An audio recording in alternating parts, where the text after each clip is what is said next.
everyone. We are at Tzadik on Bays 90b, and we're at 5 lines at the bottom of the page. Itmar. Okay, we'll go with Rashi's. We'll go through Rashi's explanation. Although you should know that this is subject to a major debate amongst the Rishonim, and there are serious implications to the next couple of lines. Rashi's version of this Gemara is, you might want to say it's more intuitive, but according to the opinion of the many Rishonim that disagree with him, it would be very much misinformed. Okay, nevertheless, typically go with Rashi's explanations, so we'll go with that. Itmar. Okay, so he muzzled the animal with a noise. So what does that mean? Again, going Rashi's explanation here. What this means is that he didn't actually muzzle. There was no muzzle on the animal. Every time the animal bent down to grab something to eat, he yelled at the animal. So in a sense, he didn't actually do an action here. All he did was scream and yell. It says, then he got, and moreover, when he had the animal, in the case of climb, where there's a prohibition to plow a field with two animals of different species. So he had a donkey and a cow and an ox hooked up to a yoke, and which is fine. The prohibition is now to plow with it. And what did he do? He yelled at the animals to start plowing. He didn't actually hit them. He didn't do an action. So what's the story? So Rabbi Yochanan says you're liable. Rish Lakish says you are exempt. So let's explain. Rabbi Yochanan says you're liable. Akimas piv havemaisa. The fact that the speaking alone is considered your action. Rish Lakish says you're exempt because kolla loy havemaisa.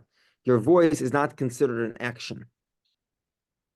Okay, this gets in this Gemara here is obviously it's only tangentially related to Bava Metzia, but it is a critical Gemara throughout Talmud, which pertains to a few other questions, which is if you have a prohibition that typically requires an action and you do it without an action, do you violate the law or not? So obviously this Gemara is two scenarios that typically require actions, and you did them without an action, which is fundamentally different than the classical instance. For example, what the classical instance of what we call lav she'ein b'maisa. It's a prohibition that does not require action. What's that? That's what we call nevela, right? So there's a prohibition, don't allow your sacrifice to wait until morning. Now, it's very difficult to actively think of an action that can accomplish that. How do you actively keep your sacrifice from waiting until morning? It's the lack of action that gives the culpability here, right? It's the fact that you didn't eat your sacrifice, not that you did something. Nevertheless, over here, typically speaking, talking is not considered an action, although the category of prohibition here is typically a category that requires an action. Okay, that being said, the debate between Rabbi Yochanan and Rish Lakish is whether or not this is considered an action or not. Ace for Rabbi Yochanan and Rish Lakish. Rabbi Yochanan has the following question to Rish Lakish. Okay, there's a prohibition in the Torah called Tamura. What is Tamura? Tamura basically is where you try to take the sanctity of one animal and put it onto a different animal. For example, a person has a korban oila, an oila sacrifice in front of him. Obviously, an animal that will become an oila sacrifice. It's already dedicated to be an oila. And he says, this korban oila, the sanctification of this animal should go onto that animal. And that's the whole thing. That's how you violate the law. Obviously, the violation of this law does not require an action. It's only speech. Okay, so this Brisa says, this Brisa sort of interrupts you. The Brisa says that both men and women can violate the laws of, they could do Tamura. And the Brisa immediately clarifies and says, this is not to say that they're allowed to do it. Both men and women have, their speech is important enough that if they did the Tamura, again, they simply said the sanctity of this oila or this shlomim or this chatas or this asham should be moved on to this animal. If they did it, then their statements are valid. And what happens? They violate Torah law, which says you shouldn't do Tamura. Because he did Tamura, he gets the penalty of the Seifik Es Harbam. He gets 40 lashes. Now, 1 second, 40 lashes for what?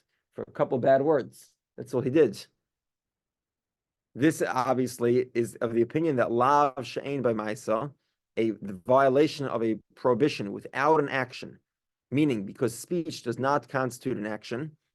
Well, in this case, speech clearly does constitute an action, even though it's just speech, and therefore clearly contradicts the opinion of Rabbi Yochanan. We're together? Okay, so what's the simple resolution here? So, so let's go back a little bit. We said the classical example of Lav Shebemaisa was Nevela. Let's explain this. The Torah says, don't leave behind your sacrifice until morning. Don't leave it uneaten until morning. And if you did, then burn it. Okay, this is what we call a corrective action. The Torah is saying, for example, the Torah says don't steal. And if you steal, return the stolen item. That's why if somebody steals, they do not get malchus. They do not get the prohibition of lashes. Why? Because there's a way for them to fix their sin. How do you do that? You return it. Now, let's say they destroy the item such that it can't be returned. Then maybe they do get malchus. Okay, so it's a lot. Okay, so there's a major debate. Why isn't there malchus lashes for leaving a sacrifice until morning? The rabbis say very simple. It's a lav she'ein by maisa. There's no action. You don't do anything. You just do nothing, and you leave your sacrifice, and that means that your sacrifice will be left until morning. Rabbi Yehudah, however, says no. It's not because it's not a lav she'ein by maisa. It's because it's a lav hanitik la'aseh, meaning because this sin has a fix to it. What's the fix? Go burn the sacrifice. So evidently, Rabbi Yehudah holds the fact that it's a lav she'ein b'maisa, the fact that there's no action required, does not exempt you from lashes. So it says Rish Lakish, this brisa about Tamura, it's the opinion of Rabbi Yehudah, and Rabbi Yehudah is of the opinion that a lav that does not require an action, a lav she'ein b'maisa, like in all, you do get malchus. So Gemara says, is it possible to instantiate that brisa refers to Rabbi Yehudah? He can't actually. Why? It says anyone can do Tamura, both men and women. Again, not that you're allowed to, but if they did it, it would be valid. The Gemara asks, Hakol, everybody. And then we tell you who's in the everybody, men and women. Well, who's in the everybody that isn't men and women? Because you could have just said men and women, you didn't have to tell me everybody. Why does the Brisa say everybody and then specify men and women? Obviously, there's somebody else who's included that isn't a man or a woman. Or the truth isn't in the somebody who's in the category who isn't who wouldn't be included alone, who by himself wouldn't be included just by referring to men and women. And who's that referring to? La'asiyah Yerush, an inheritor. Meaning, man and woman refers to where the man and the woman separated the sacrifice. But an inheritor who inherited his father's sacrifice or his mother's sacrifice, he also has the ability to do Tamura. That's the opinion of this brisa.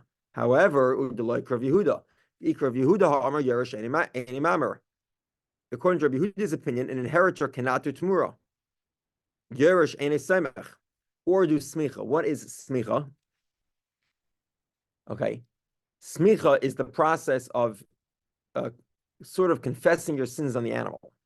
The sinner, the repenter, takes his hands, he puts it on the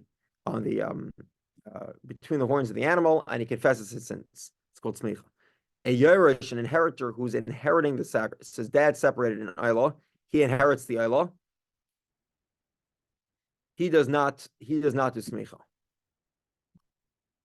Okay, that's the side point. The main point here is that Rabbi Yehudah is of the opinion that a Yerush inheritor cannot make Tmura. So Gemara says, Haytana Savra Lakavasei V'choda, Upolgala V'choda. There's a debate. He holds like him with regard to one opinion, but not with regard to the other opinion. Okay. Tana Ravodan, Hachosim Sapora V'doshba, Loika U'Mishalom. If somebody muzzles an animal and threshes with it, he gets lashes, and he also has to pay. How much does he have to pay? Dalal Kavan Lapora, V'gimel Kavan Lashar. He has to pay a penalty for the amount of food that the animal would have consumed. Hang on for a second.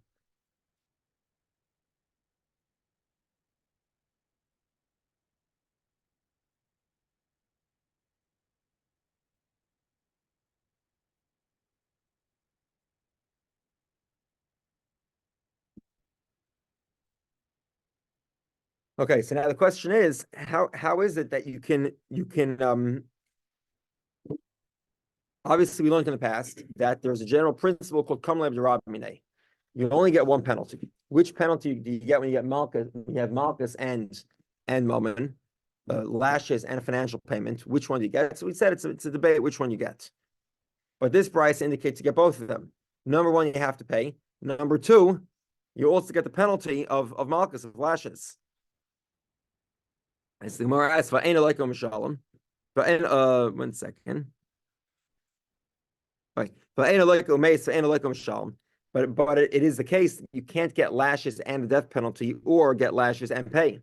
So Rabbi Abaya says, no. Hamani Rameir, the Amar leikom mishalom. We're going with the opinion of Rameir. Rameir says you could get both malchus and make a financial payment. Rava says, an interesting argument. It's because basically there's a prohibition on bringing a sacrifice that was a gift that was not a gift, a payment to a prostitute.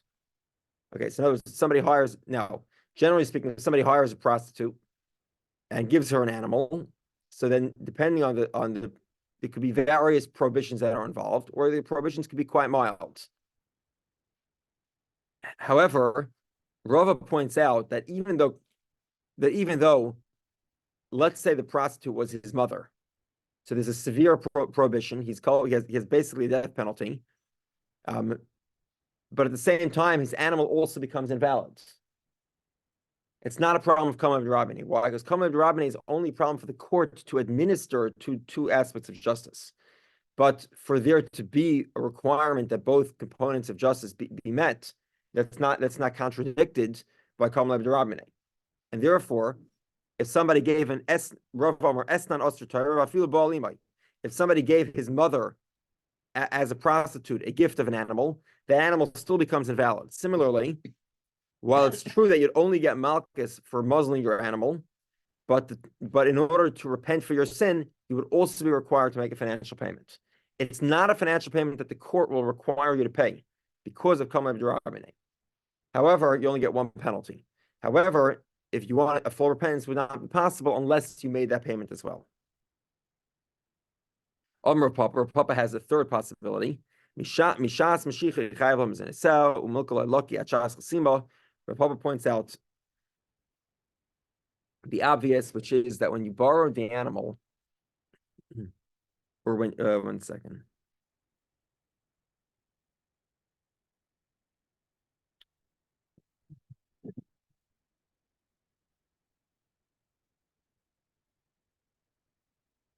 Okay,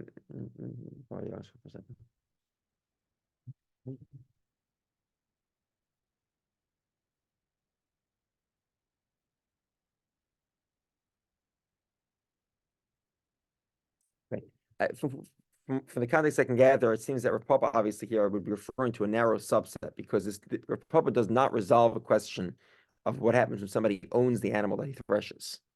Rav Papa is resolving a question that if somebody rented the animal, then it would make sense that he should have to pay both penalties. Meaning, and that's presumably the scenario in the Gemara, because if the guy owns the animal, he'll have to feed the animal regardless, even if the animal's hungry. So Rav Papa is pointing out that once you rent the animal or you borrow it, then you're accepting responsibility to feed it. And by muzzling the animal, so then you denied the original responsibility, and you're liable for that original responsibility. And the malchus only happens when you muzzle it. The responsibility happened as soon as you borrowed the animal, and therefore there's no issue of Kamma because the two issues at hand happen at different times. Papa says, Hani these questions, these questions were asked to me in my house. The students resolve these questions to prohibit these two questions. So one of them they were correct about, and one they were incorrect about. They asked me the following questions. Can you knead a dough with milk? Okay, so what's the issue here? This goes into a wide category of prohibitions, some of which in this Gemara is quite relevant today. Okay, can you make a milky bread? What's the issue here? The issue is that it's very hard for people to tell that the bread is a milk bread, and therefore they may come to eat it with meat. They come to eat milk and meat together. Okay, so generally speaking, it is prohibited to make a milk bread. And if you did it, all the bread is prohibited because it can bring to sin. We'll get to the practical in just a moment. Similarly, ain't toshin as satanar ba'alya. Okay, so this is to make I think this is done with lafa and some pitas as well. It's certain types of more Mediterranean breads where they have these very, very hot ovens, and they take the bread and they put it directly onto the oven floor. And then a few seconds, whatever, a couple of seconds later, a minute later, it's relatively quick. They come out with this lafa type of lafa, is a bunch of Mediterranean breads that are made with this process. Yeah, if you go to Jerusalem, I'll tell you which places to go. You can some of the bakeries actually have the ovens exposed. If you've been to Kamma in Beis Yisrael, you'll see it over there. Okay, and you can see how they do this. And so what does the guy want to do? He basically wants to smear his oven with schmaltz, chicken fat or beef fat, and that's going to be the oil. The way he's oiling the oven. Now, what does that mean? If he oils it with beef fat, well, that means all his breads now are meaty breads. No, someone's going to want to eat it with milk or milky scrambled eggs. It's going to be prohibition. Kudach, of course, very good. Yeah. So ain't tosh time. In tosh kol pasku asur, all the bread is prohibited. Achiyasika satanar, until he heats up the oven such that the fats burn off from the heat. Okay, this was the correct ruling. Just give a few practical points here. Number one, obviously this halacha is relevant today, and it is practiced today. There are a few sort of ways around this.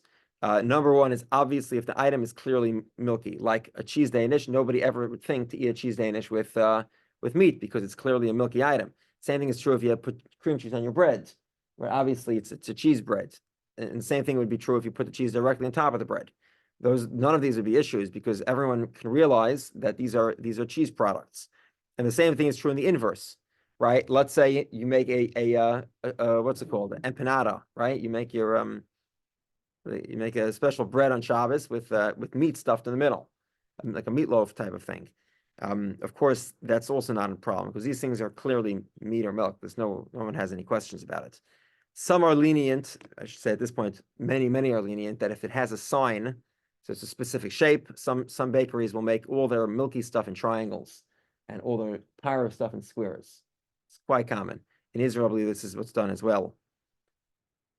So then you sort of have accustomed to know which bread is meat and milk. It's also permitted.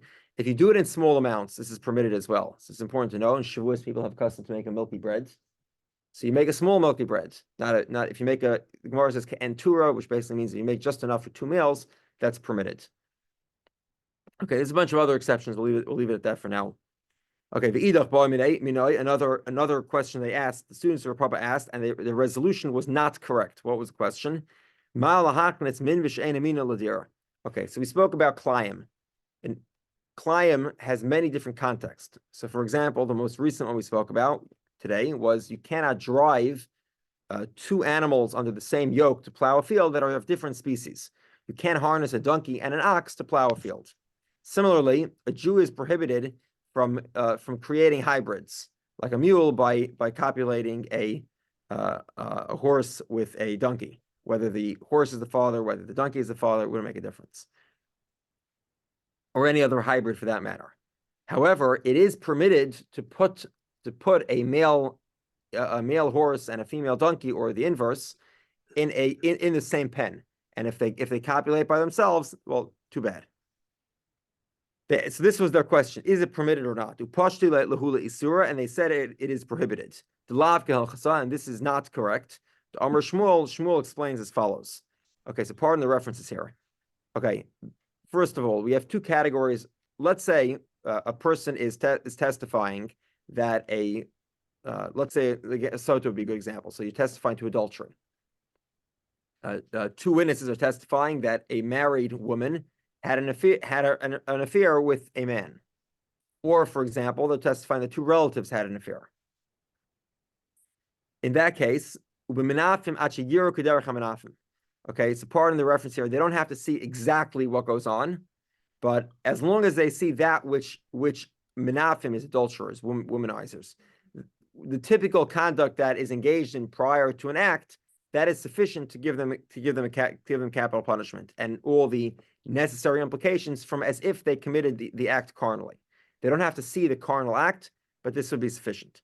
However, ubeklayim, but with regard to copulating animals of different species, again, pardon the reference here, but what it literally means is basically the equivalent of putting the cork in the bottle. You're not liable until you engage in such equivalent action. The fact that you put them in the same pen is not sufficient. Rav Chad bar Imi says,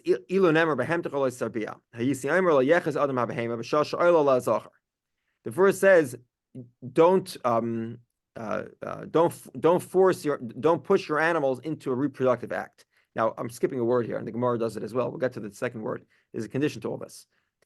I would think if this was the verse, as I just spelled it out for you, then a person should not hold an animal while a male is mounting it. That is a prohibition. No. It's permitted to do that. It's only when the animals are of two different species that's prohibited. Now, what are we talking about? Eiches here means sort of restricting the movement of the female so the male can mount the animal. That is far less of an involvement than kemichol b'shveferes, the equivalent of putting a cork in a bottle. Okay, so lav mechal deklayim achizanami loy. Climb is merely by restraining the female while the male mounts. That's sufficient to violate the laws of climb. So the Gemara says no, not necessarily. This is not a necessary question because ma'achiza, what does it mean to restrain the female? That's just a code word. It's a euphemism. It doesn't actually mean to hold the female by the horns or by the heads and restrain her movement. What it means is hachnasa. It means literally, putting the cork in the bottle. The amai karlu achiza. Why is it called achiza? Lishna malia. It's a sort of a more kosher terminology. It's a euphemism. Rabbi Yehudah says min b'minay mutar lahachnas kamichal b'shveferes. Okay, so let's give some background. Generally speaking, there is a variety of laws that pertain to leisikravu legalis erfa. Leisikravu is a wide rubric that prohibits many activities that can result to either thoughts about the reproductive act or the reproductive act itself, a carnal act. And there's a wide variety of such prohibitions. Many of them pertaining to the separation of the sexes between males and females, etc. Okay. Now, so Rabbi Yehudah explains, if a fellow is an animal breeder and he's breeding two animals that are of the same species, which is perfectly kosher, so then he's permitted to help one male actually, like a cork in a bottle, mount a female. And there's no issue here of a violation of an act that could result in him thinking of promiscuous thoughts. Okay, and the reason for this is my time. What's the reason? Ba'avid tatard. It's his job. Because it's his job, therefore he doesn't come to such thoughts. Generally speaking, this is a wide-ranging leniency. Let's say, for example, it pertains to male gynecologists. There are religious men that are male gynecologists, and one of the reasons why such activity is permitted is because ba'avid tatard. He has a job to do, and then that sort of mitigates against any frivolous type of thinking. I'm not, by the way, recommending anything about this stands independent from my opinion of whether that's a good or bad thing, or, a good thing or whatever. That's a totally separate question. But technically speaking, it could be permitted, and there's no question about that. Maybe there is a question. Some try to say it's prohibited, but I don't think they're correct. Matzav Rav Chadvi Bar Imi. Rav Chadvi Bar Imi says, "Ilu nemer behemtecha loy sarbia." If the verse would have said don't reproduce your animal, I would think don't restrain a female, putting her in a position where she's vulnerable to a male mounting her. The verse says no. You're allowed to that's permitted. It's only with Klayim. If there are two separate species, then it would be prohibited. Two species of the same, a male and a female of the same variety would be permitted. And I would think that even of the same species, with regard to the same species, I would think that achiza, restraining the female, is permitted, but hachnasa, like a cork in a bottle, loy, would be prohibited. Okay, again, this also seems to be like the students of Rav Papa, that it might, and not like the opinion of Rav Yehudah that we saw previously, that it is permitted. So Gemara says, no, my achiza here, restraining, doesn't actually mean restraining, it's just a euphemism. What it actually means is achnasa, it means the act of entering. But my kar achiza, lishna ma'alya, it's a cleaner term. Amar Rashi says, ha so this question, bo minoi deber of Nechemia, Reish Galusa. They asked this question in front of Reb Nechemia Reish Galusa. Mahu, the exilarch. Okay, this is a variation of the previous question. Okay, so we said that it's permitted.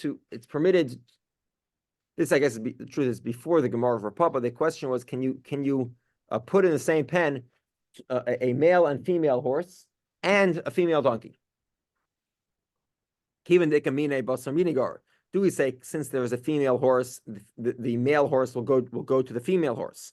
Or no, because there is a female donkey as well. So that is also considered your involvement in Klayim, in the prohibition of Klayim.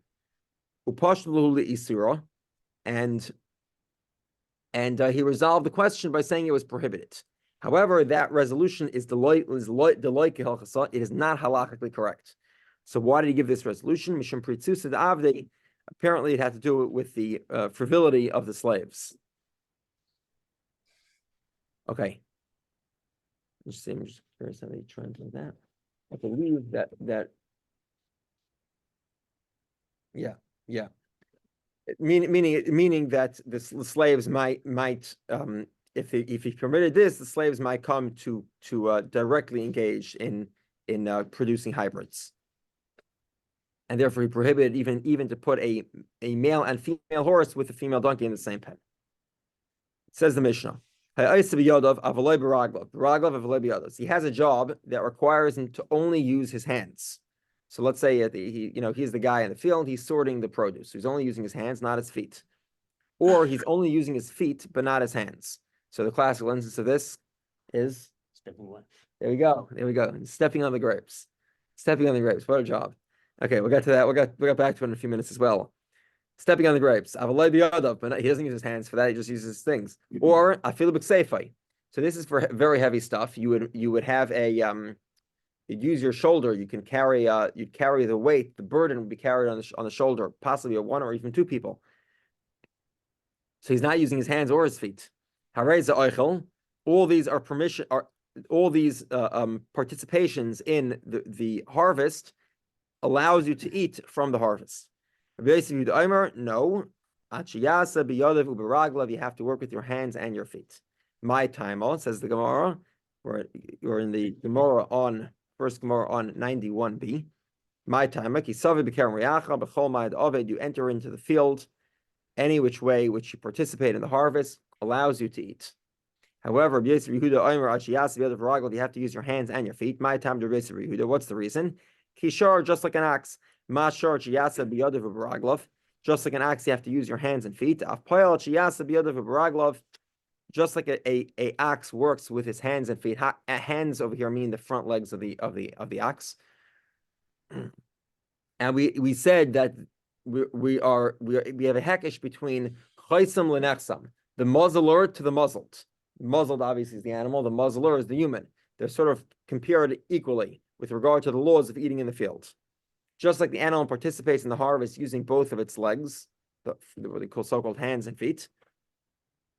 Similarly, a human who's involved in the harvest also has to be using his hands and feet, meaning he has to be actually involved in harvesting and carrying the stuff, and not just separating or dancing on the grapes. Boy, Rabbi Barafuna the following question. Dosh ba'avozim ub'tani goylam. This is an interesting one. A guy is threshing with avozim is ducks. Geese, I'm sorry. Avos is a goose. V'tani goylam or chickens. So I don't know how effective this is, but I guess maybe there's certain things that they can thresh. So Rabbi Yehudah Ma'u. So according to Rabbi Yehudah, an animal has obviously hands and legs, but these birds, they only have 2 feet. They don't have any hands. Samau b'chol kaychabin doesn't mean that you have to use everything that contacts the ground, which they're using clearly because they only have 2 feet. They need to use their hands and their feet for halak, and they don't have. This question remains unresolved. Rav Nachman says in the name of Rabbi Rafua, okay, so let's explain. We're talking about the foot dancers, the people pressing the wine, pressing the grapes. So here's the major point. Basically, at what point are they dealing with grapes? At what point are they dealing with wine? When they're dealing with grapes, they eat the grapes. When they're dealing with wine, they drink the wine. They pull out some grape juice to drink it. So Amr of Nachman, Amr Rabbi Rafua, Pailim Achalei Hilchos Shesiv Erev Begas, Eichlan Anovim Ve'ein Shais and Yayin. Okay, so now basically the way they would do it, they have this big press, and they'd go forwards, a bunch of lines forwards, and then they'd go sideways. So until they started going forward sideways, meaning after they've gone forward, or sideways, or forward after they've gone sideways, then they're considered to have been working with grapes. So then they can't drink the wine, they can just pull out a grape and have a grape to drink. However, once they go forwards and sideways, so now they're dealing with wine, they start to press it to wine. So then, before they go back forward and sideways, they can eat grapes but not drink wine. When they've gone forth and back and sideways, so they're allowed to both eat the grapes because they're in the middle of the process, and they can drink the wine because it's already started to become wine. Okay, next Mishnah, second Mishnah, Sadik Aleph on the base, 91b. A guy was working with figs. He should not eat grapes. Ba'anovim with grapes. He should not eat figs. However, it is permitted. Let's say the guy has an appetite that day for grapes, and he's picking figs first, then grapes. He's allowed to restrain himself from eating figs, so when it comes to grapes, he'll be extra hungry and he'll eat a lot more grapes. That's permitted. Moreover, let's say there's apparently in the northern hemisphere, grapes grown on a vineyard that faces south are taste better. They're sweeter because they have more sunlight exposure. So the guy wants to wait for the rows that have a most southerly exposure. That's permitted. And he can wait until they're in v'oichel and he can eat. Generally speaking, the permission to eat food is only while you're working. However, because of the laws of Hashavas Aveda, the rabbis made a rabbinic enactment. Let's explain here. The most efficient way for a worker to work is to work without stopping, not to constantly be picking off grapes and spitting out the seeds. So what they do now, generally speaking, technically, a guy is walking through a row of grapes. He's picking all the grapes. As he's walking around the row to the next row, he's not permitted to eat. He's not working. You're only allowed to eat literally when you're on the job. However, obviously, this would result in less efficient work because it's distracting to work on the job. So the rabbi said, you know what? When they go from row to row, they can grab some grapes and eat it while they're walking to the next assignment. So this way, even though technically speaking they're not allowed to eat, but the owner of the field has benefit the fact that they're less distracted when they're working, and they can eat on the downtime. And when they're sitting down from the press, and a donkey while it's being unloaded. Technically, while it's being unloaded, it's not working, so therefore it shouldn't be allowed to eat. The rabbis permitted it because to sort of save the owner of the field money. That the donkey should be more efficient when it's working. Ibalhu, question. Let's just start the question, then we'll stop. The guy is eating in one grapevine. What's the halachic law with regard to eating from the next grapevine? So he's picking this vine. He wants to eat from the next vine. Is that permitted or not? Do we say do we say, well, look at what you have the owner's vessel. What are you putting into it? Grapes. What are you eating? Grapes. It's fine. Or do we say, no? Or do we say, no, what you need is this exactly what you put in, that's what you're eating. Not this, the fact that it's the same variety is not sufficient. Okay. If you'll say, okay. If you'll say that if you eat from one vine, if you're harvesting one vine, you're not allowed to eat from the next vine. You have a major problem here. How is it ever possible for an ox to eat on the job? Because the ox, its work is behind it. So you have the ox is no small animal either. So how can the ox eat from the same tree that he's working on? So the Gemara says, so the answer is, yeah, you're right. The only scenario would be where you have a very, very long vine. It's long enough that the ox can be working on one side and eating on the other side. That would be the only scenario in which you're obligated to feed your ox. It's a pretty severe limitation there. Okay, so we'll continue this question tomorrow. Have a great day.